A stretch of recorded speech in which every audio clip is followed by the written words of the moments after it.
Here's an example of how not to install an attic fan. This type of installation is only for flat roofs. This, on the other hand, is a sloped roof.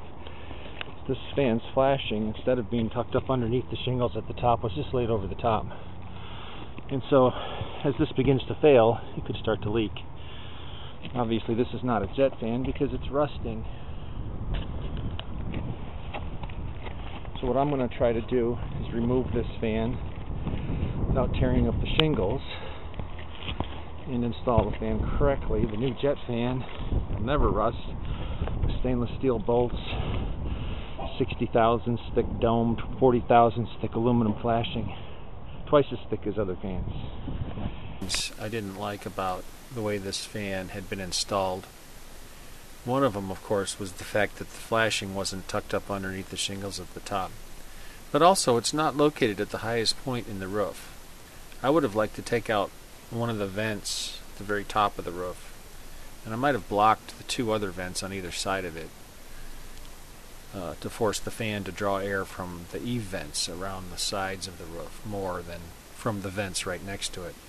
Here you can see I'm disconnecting the wiring. I disconnect the hot wire first, cap it, disconnect the white wire, the neutral, and then cap it. And I'm removing the thermostat from the rafter. I had to wrestle with this connector. It was kind of a non-standard, cheapo connector that I just couldn't get it off, so I had to ultimately unscrew it from the armored cable itself. And so got that off. And now I'm putting a connector on that armored cable, setting it with a set screw there, and of course these wires are hot, so be a little bit careful.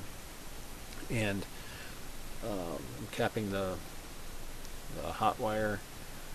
First I had to strip it there, and I'm capping the neutral. And now I'm going to go about repairing this roof that has a number of screw holes in it. That fan was not only was it tarred down the wrong way, but they use screws. You don't really need screws. Nails are fine.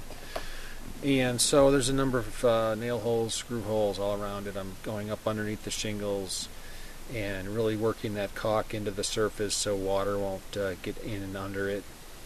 This roof probably has about 15 years left on it, so I want to make sure the caulk is really bonded well. So I'll actually go over it a couple times. The first time, I really work it into the material, and the second time I'll put on enough to really make sure those shingles stick down even in the strongest winds.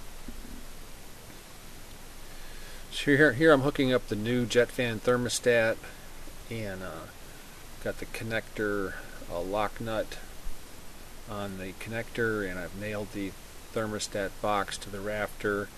Now I'm hooking up the neutral first, the white wire first, and then of course the last one I'm going to hook up is the hot wire, so I only have to work with it hot wire once that way, and twist all the wirings up into the box and put the cap on the box. Don't forget to set the thermostat 90 degrees is good. Here I'll put nails up underneath the shingles. So about every 5 inches vertically, you'll get a shingle up underneath the tab of the shingle. Get a roofing nail up underneath the tab of the shingle, and then I'll just put a couple of roofing nails in the bottom part of the flashing, exposed to the weather, and of course I'll caulk over the nail heads with a good wide bead of caulk so that it won't crack or leak. I don't know how I missed it, but I did that so fast you couldn't see it. But the fan, I just slipped it up underneath the shingles at the top and just left about 4 inches of the fan's flashing laying over, exposed to the weather at the bottom. Naturally, so the water will run off onto the top of the roof at the bottom. And again, I'm just going over with caulk to make sure no wind gets underneath it. Don't use a lot of caulk, just and where you use it, go in vertical beads, so if water ever does get up underneath the shingles, it'll have a way out the bottom. Same with the fan's flashing. You never want to caulk the bottom of the flashing, make sure the water has a way out. And what I'm showing here is that the sides of the shingles where they fit should have a little more space than the top, because you don't want objects to get dammed up in that space right there where it could cause the water to flow horizontally. So the top there should always be narrower than the sides, where if something does get in there, it'll be able to flow out and not get trapped by the start to dam up the water flow.